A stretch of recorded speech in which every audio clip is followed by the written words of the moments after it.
भगवान का शुक्रगुजार रहना ही जीवन का सही तरीका है, क्योंकि जब तुम शिकायत करते हो तो तुम अपने वर्तमान से असंतोष जताते हो। जिनके दिल में सच्ची मानवता होती है वे यही चाहते हैं कि जो दुख उन्होंने झेला वह किसी और को ना मिले और जो खुशी उन्हें मिली वह सबको मिले। इससे पहले कि हम इस विषय को गहराई से समझें, यदि आपको हमारा यह प्रयास पसंद आए तो वीडियो को लाइक करें और नीचे कमेंट में जय श्री राधे कृष्ण अवश्य लिखें। साथ ही आपने हमारे चैनल को अभी तक सब्सक्राइब नहीं किया है तो अभी सब्सक्राइब करें, ताकि हमारी हर नई प्रेरणादायक वीडियो सबसे पहले आप तक पहुंचे। तो चलिए शुरू करते हैं। जिंदगी में एक उसूल बना लो, किसी को हराने की बजाय हर किसी को जिताने का हौसला दो। प्यार का मतलब सिर्फ किसी रिश्तों में बंधना नहीं है, बल्कि किसी ऐसे इंसान की परवाह करना जो तुम्हारी सच्ची फिक्र करता हो। पहले लोग भावुक थे इसलिए रिश्ते निभाते थे, फिर लोग व्यावहारिक हो गए, उन्होंने रिश्तों में फ़ायदा देखना शुरू कर दिया, और अब लोग पेशेवर हो गए हैं। अगर फ़ायदा हो तभी रिश्ता निभाए जाते हैं, पर सच्चाई यह है कि इंसान का असली परिचय उसके चेहरे से नहीं बल्कि उसकी वाणी, विचार और कर्मों से होता है। जीवन एक अनजान किताब की तरह है, जहाँ अगले पन्ने पर क्या लिखा है कोई नहीं जानता, लेकिन बहुत कम लोग ऐसे होते हैं जो किसी के मन और मौन को समझ पाते हैं। इसीलिए जीवन को एक अवसर की तरह देखो, शिकायतों की गठरी बनाकर मत जियो, क्योंकि जो आज है वही तुम्हारे पास सबसे बड़ा खजाना है। अगर आपकी नीयत साफ है और उद्देश्य सही है तो यकीन मानिए भगवान किसी न किसी रूप में आपकी मदद जरूर करेंगे। जब ईश्वर कुछ वापस लेता है तो इसे सजा मत समझो, बल्कि यह मानो कि वह तुम्हारे हाथों को खाली कर रहा है ताकि कुछ और बेहतर उसमें आ सके। चाहे वह रिश्ते हो, रास्ते हो या अवसर, जो जाता है वह जरूरी नहीं कि तुम्हारे लिए था, लेकिन जो आएगा वह निश्चित ही तुम्हारे लिए होगा।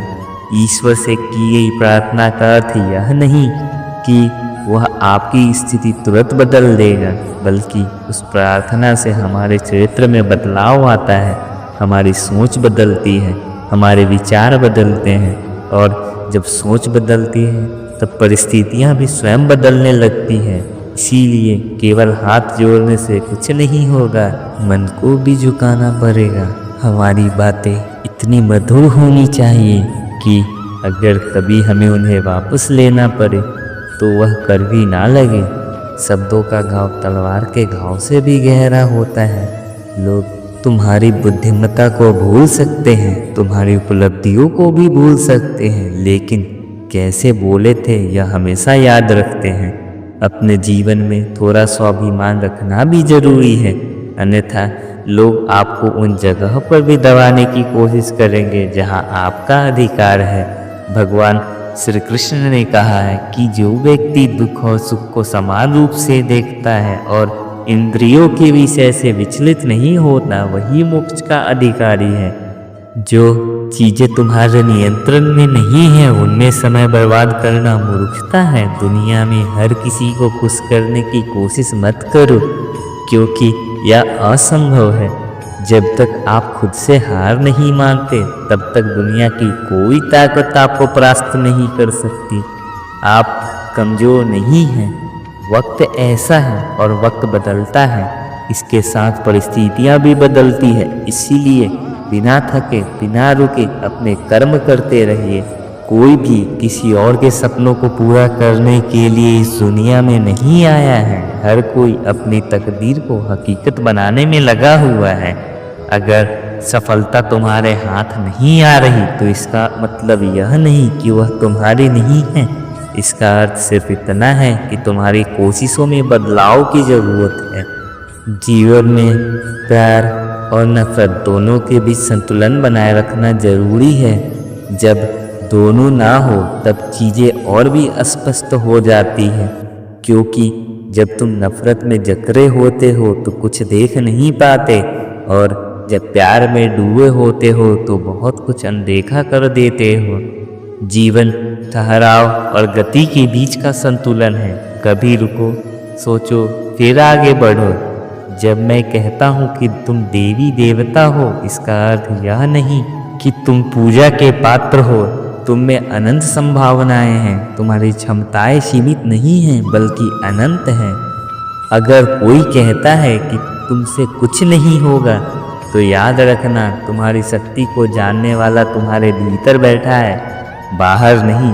गीता में श्री कृष्ण कहते हैं कि जल की एक छोटी सी बूंद अगर जलते तवे पर गिरे तो वह तुरंत भाप बनकर उड़ जाती है, लेकिन वही बूंद यदि कमल के पुष्प पर गिरे तो वह मोती की भांति चमक उठती है।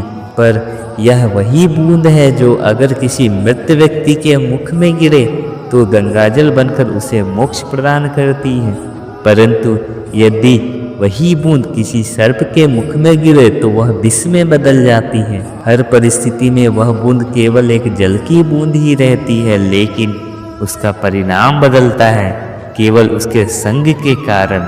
संगति में वह परिवर्तन की शक्ति होती है जो हमारी पूरी दिशा बदल सकती है। यदि एक जल की बूंद का भविष्य उसकी संगति तय कर सकती है तो मनुष्य का क्यों नहीं।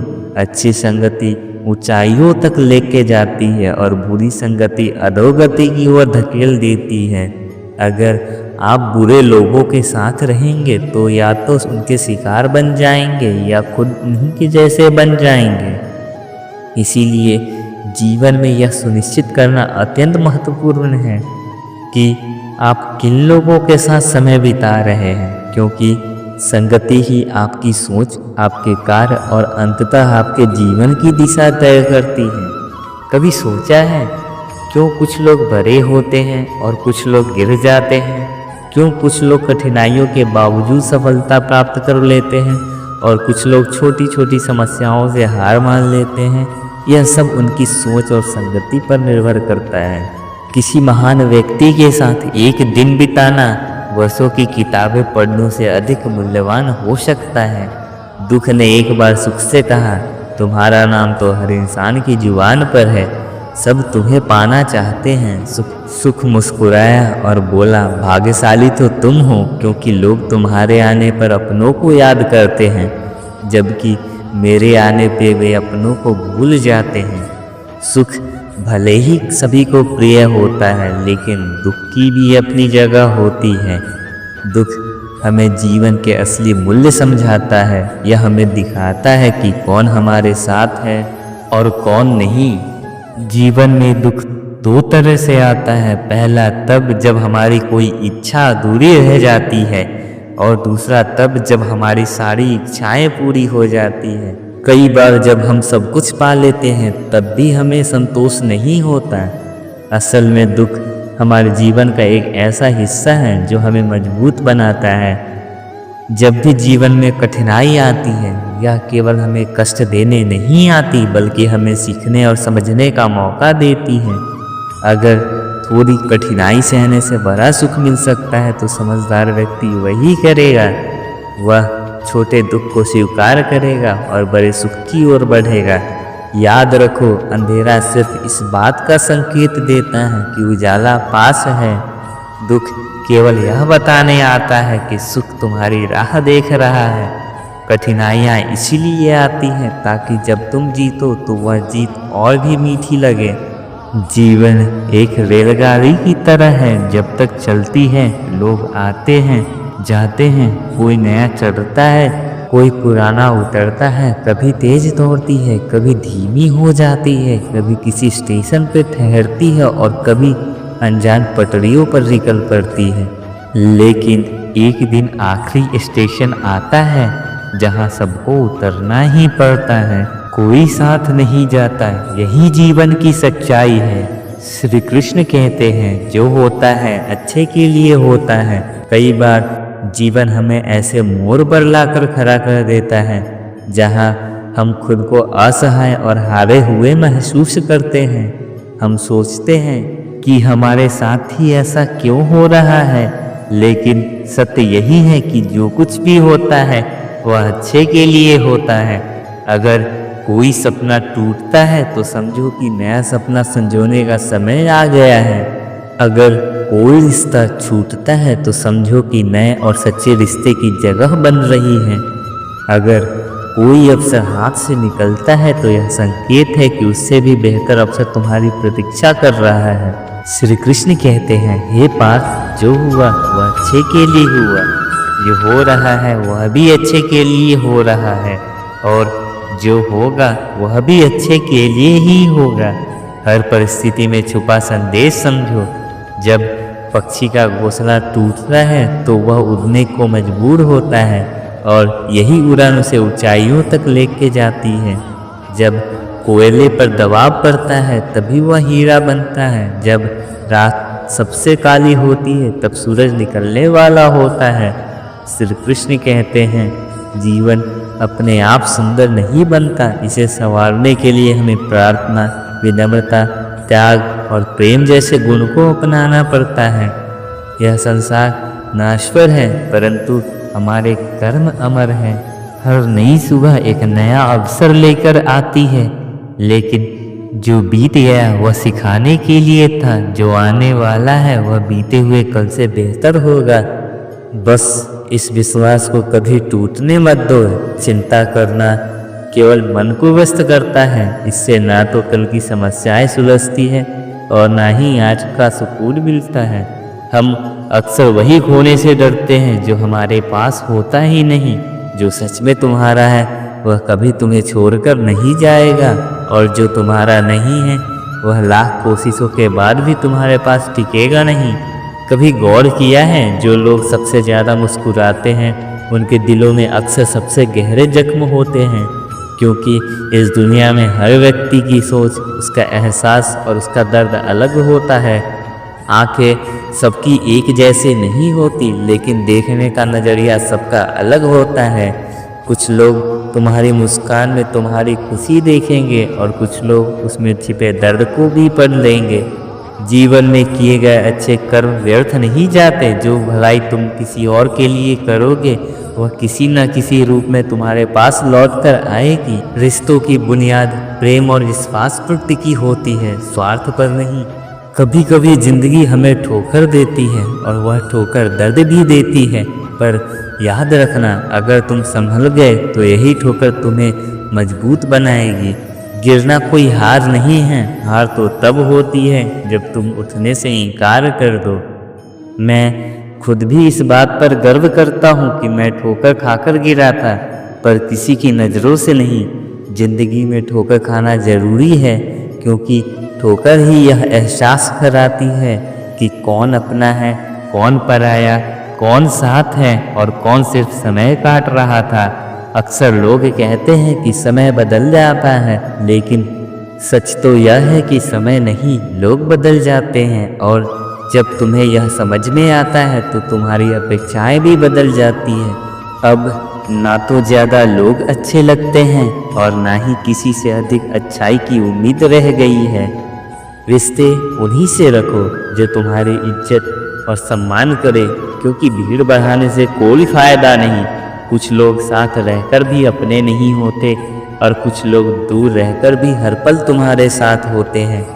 कभी कभी सबसे बड़े धोखे हमें वहाँ से मिलते हैं जहाँ हमने सबसे ज़्यादा भरोसा किया होता है। लेकिन याद रखना, तुम्हारा आत्मसम्मान सबसे महत्वपूर्ण है, इसीलिए खुद को उन लोगों से बचाओ जो तुम्हें बार बार गिराने की कोशिश करें। श्री कृष्ण कहते हैं, उन्हें छोड़ देना ही सही जो तुम्हारे अस्तित्व का मूल्य नहीं समझते। हर किसी को खुश करने की कोशिश मत करो, क्योंकि जो तुम्हें सच में चाहता है वह तुम्हें बदलने की नहीं, समझने की कोशिश करेगा। जीवन में सत्य के रास्ते पर चलो, धैर्य रखो और अपनी मंजिल की ओर बढ़ते रहो। परमात्मा के न्याय पर भरोसा रखो, क्योंकि जो आज तुम्हारे खिलाफ है कल वही तुम्हारी कहानी से प्रेरणा लेगा। हर परिस्थिति में शांत मन से समाधान ढूंढने की कोशिश करो, क्योंकि जल्दबाजी में लिया गया निर्णय अक्सर पछतावे का कारण बनता है। जगत में प्रत्येक व्यक्ति किसी न किसी प्रकार की निर्बलता लेकर आता है। कोई तेज दौड़ नहीं सकता, कोई अधिक भार उठा नहीं सकता, कोई असाध्य रोग से पीड़ित होता है तो कोई पढ़ाई में कमज़ोर होता है। लेकिन सबसे बड़ा सवाल यह नहीं कि तुम्हारे पास क्या कमी है, सबसे बड़ा सवाल यह है कि तुम अपनी उस कमी को कैसे देखते हो। कुछ लोग अपनी विफलताओं को जीवन की सीमा मान लेते हैं और हार मानकर बैठ जाते हैं, और वहीं कुछ लोग ऐसे होते हैं जो अपने पुरुषार्थ और संकल्प से उन निर्बलताओं को पार कर जाते हैं। उनका अंतर क्या है? उत्तर बहुत सरल है।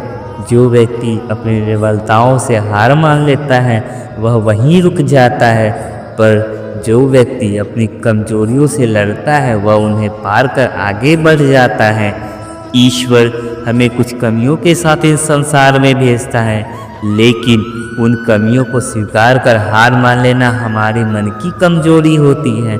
जो लोग यह समझ लेते हैं कि हर समस्या के साथ समाधान भी होता है, वे कभी हार नहीं मानते। जैसे तेज हवा चलने पर भी मजबूत वृक्ष नहीं टूटते, वैसे ही जो व्यक्ति अपनी आंतरिक शक्ति और धैर्य पर भरोसा रखता है वह जीवन की हर चुनौती का सामना करता है, क्योंकि जीत हमेशा उसी की होती है जो अंत तक लड़ता है। श्री कृष्ण कहते हैं, जिस व्यक्ति में ज्ञान की कमी होती है और ईश्वर के प्रति श्रद्धा नहीं होती, वह जीवन में सच्चा आनंद और सफलता प्राप्त नहीं कर सकता, क्योंकि ज्ञान केवल पुस्तकों में नहीं अनुभवों में भी होता है, और श्रद्धा केवल मंदिरों में नहीं कर्मों में भी होता है। जब तक मनुष्य अपने जीवन में संतोष को नहीं अपनाएगा वह सदा अधूरेपन का शिकार रहेगा।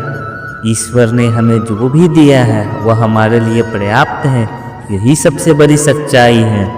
हम अक्सर जो नहीं है उसी के पीछे भागते रहते हैं, लेकिन जो हमारे पास है उसकी कद्र करना भूल जाते हैं।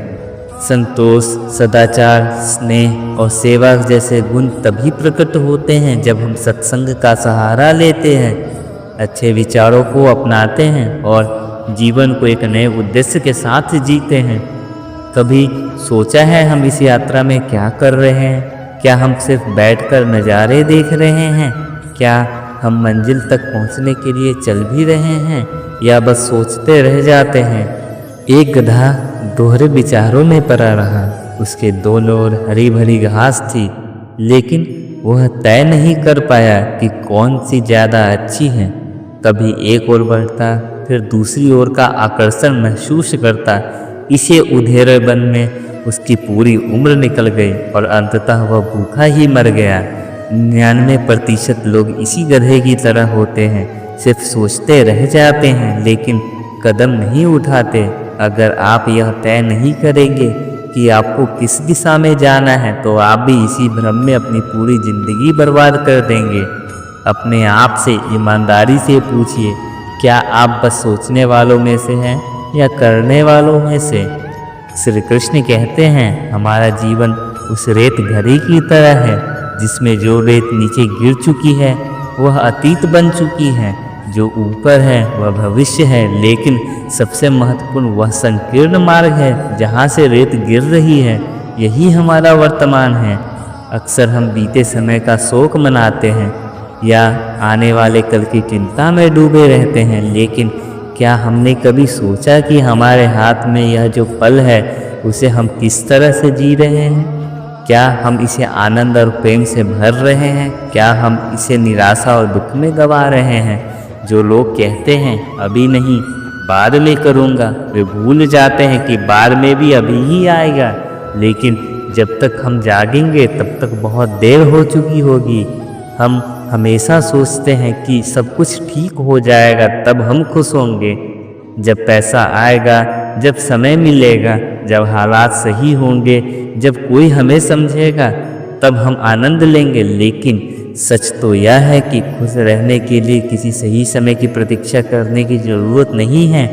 खुशी को किसी मंजिल की तरह देखने के बजाय उसे यात्रा का हिस्सा बनाइए। मुस्कुराइए, क्योंकि जीवन एक सुंदर अनुभव है। प्रयास कीजिए, क्योंकि असली हार प्रयास ना करने में है।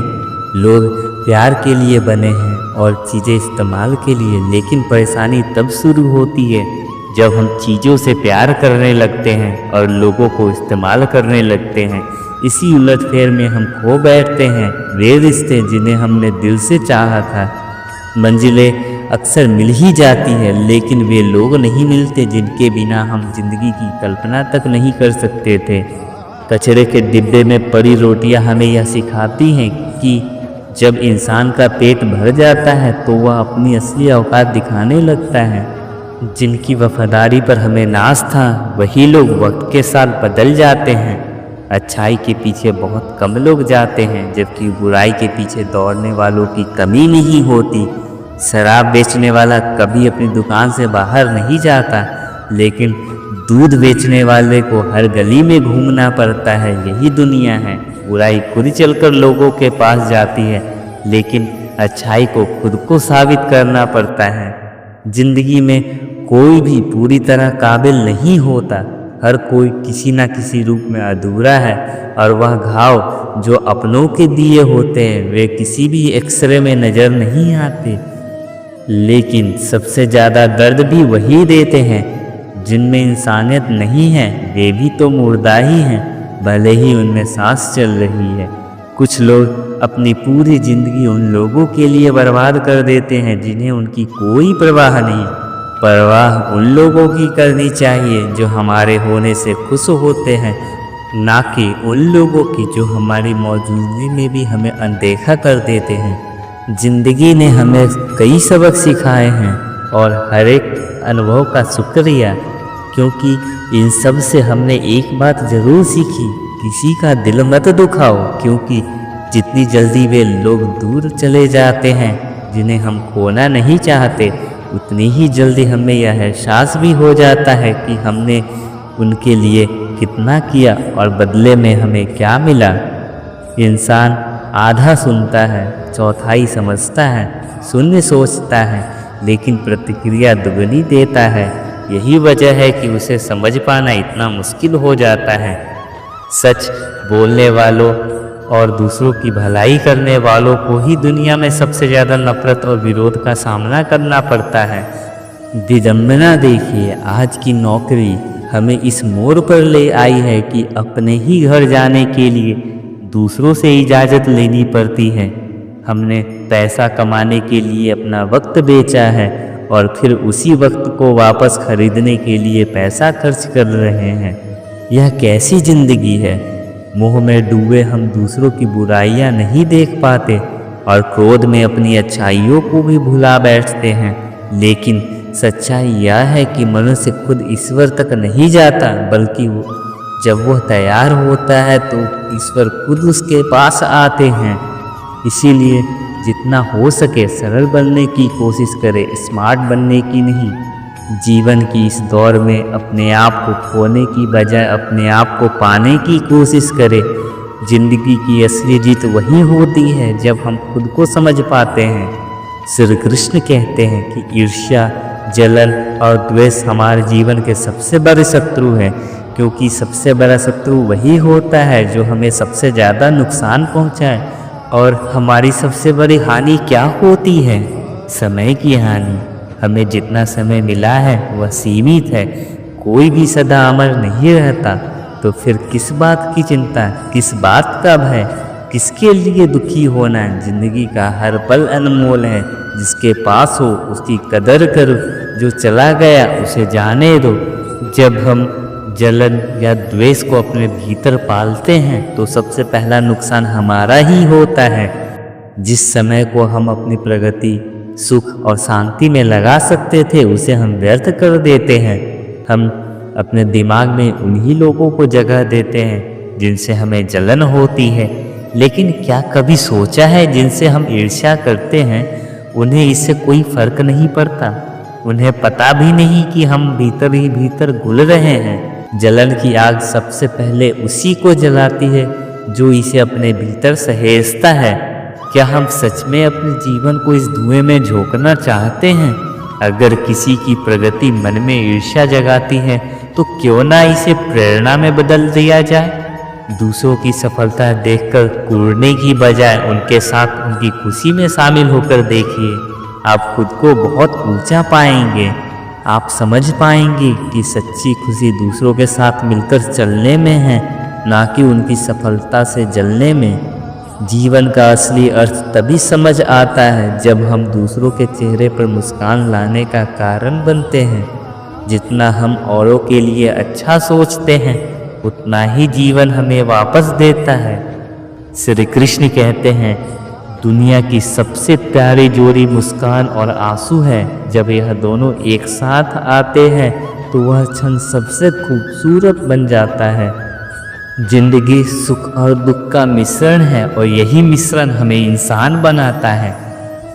अगर हमने समंदर में नाव उतार दी है तो तूफानों से डर कैसा। जो साहस के साथ आगे बढ़ते हैं वे ही किनारे तक पहुंचते हैं। प्रभु का मार्ग कभी सीधा लगता है तो कभी उलझा हुआ। बुद्धि से देखोगे तो यह जटिल लगेगा, लेकिन भक्ति से देखोगे तो सब सरल लगेगा। अगर हम अपने विचारों से चलते रहेंगे तो मंजिल दूर लगेगी, लेकिन भावनाओं से चलेंगे तो मंजिल पास ही महसूस होगी। जीवन का सबसे बड़ा ज्ञान उसी दिन मिल जाता है जब हमें यह समझ में आ जाता है कि सामने वाला गलत नहीं है, बस उसकी सोच हमसे अलग है। जिस दिन यह समझ गए उस दिन जीवन से सारी तकलीफ़ें दूर हो जाएंगी। इंसान को इंसान से दूर करने वाली पहली चीज़ जुबान है और दूसरी चीज़ पैसा। रिश्ते निभाने के लिए बुद्धिमत्ता की नहीं बल्कि दिल की पवित्रता की ज़रूरत होती है। सत्य कहो, स्पष्ट कहो, सामने कहो। जो अपना होगा वह समझेगा, जो पराया होगा वह दूर हो जाएगा। परमात्मा हमेशा वही देता है जो हमारे लिए सही होता है, लेकिन सही समय पर जल्दबाजी में कुछ भी हासिल नहीं होता। अगर हम धैर्य रखें और सही दिशा में आगे बढ़ें तो जो हमारा है वह हमें ज़रूर मिलेगा। हर कार्य का मर्यादा में होना आवश्यक है। जब मर्यादा टूटती है तो संतुलन बिगड़ता है। यही गलती माता पिता भी करते हैं। वे अपनी संतान से इतना प्रेम करते हैं कि उसकी हर इच्छा पूरी करने लगते हैं। वे हर सुविधा, हर वस्तु, हर सुख साधन देने लगते हैं, लेकिन इसी असीमित प्रेम के कारण संतान के विकास में बाधा बन जाते हैं। यह जीवन एक यात्रा है जिसमें हर व्यक्ति को अपने बल पर चलना होता है। संतान को भी संघर्ष करना होगा, अपने अनुभवों से सीखना होगा। हर बार सहारा देना सही नहीं है, क्योंकि जो पक्षी उड़ने से पहले ही घोंसले में पाल लिया जाता है वह कभी खुले आसमान में उड़ नहीं पाता। इसीलिए माता पिता का प्रेम मार्गदर्शन बनना चाहिए, बेड़िया नहीं। प्रेम और शत्रुता दोनों ही अगर अति हो जाए तो घातक बन जाते हैं। प्रेम जब सीमा से बाहर चला जाता है तो निर्भरता बन जाता है, और शत्रुता जब हद से ज़्यादा बढ़ जाती है तो आत्म विनाश का कारण बन जाती है। भगवान श्री कृष्ण ने अर्जुन से कहा, हे अर्जुन, मैं सभी प्राणियों के हृदय में स्थित हूँ। मैं ही आत्मा हूँ, मैं ही जीवन का आदि मध्य और अंत हूँ। मैं सूर्य की ज्योति हूँ, मैं वेदों में सामवेद हूँ, देवों में इंद्र हूँ, इंद्रियों में मन हूँ, और सृष्टि का संपूर्ण स्रोत भी मैं ही हूँ। मैं ब्रह्मा हूँ, मैं विष्णु हूँ, मैं महेश भी हूँ। जलाशयों में मैं समुद्र हूँ, पर्वतों में मैं हिमालय हूँ। संसार में जो कुछ भी तुम देखते हो सब में मैं ही व्याप्त हूँ। लेकिन यदि कोई व्यक्ति संसार की तमाम चीज़ें जान ले, पूरी दुनिया का ज्ञान प्राप्त कर ले, फिर भी यदि वह स्वयं को नहीं जान पाया तो वह अज्ञानी है। आत्मज्ञान के बिना बाहरी ज्ञान का कोई मूल्य नहीं। यदि कोई तुम्हें ठुकरा दे तो बुरा मत मानो, क्योंकि वे तुम्हारी असल कीमत को नहीं जानते। यदि कोई तुम्हें धोखा दे तो क्रोधित मत हो, क्योंकि उन्होंने खुद को ही खो दिया है, तुम्हें नहीं। जीवन में जो रिश्ता तुम्हें रुला दे उससे गहरा कोई रिश्ता नहीं होता, और जो रिश्ता तुम्हें रोता हुआ छोड़ दे उससे कमज़ोर कोई रिश्ता नहीं होता। हमेशा शांत रहना। जैसे ठंडा लोहा अधिक मजबूत होता है, वैसे ही शांतित व्यक्ति सबसे अधिक शक्तिशाली होता है। जब कठिनाइयाँ आती है तो व्यक्ति अकेला महसूस करता है, लेकिन वही कठिनाइयाँ उसे भीतर से सबसे अधिक मजबूत बना देती है। तो इस सफ़र में हमारे साथ जुड़े रहने के लिए धन्यवाद। अगर आपको यह संदेश अच्छा लगा हो तो इस चैनल को सब्सक्राइब करें और अपने दोस्तों और परिवारजनों के साथ ज़रूर शेयर करें। जय श्री कृष्ण।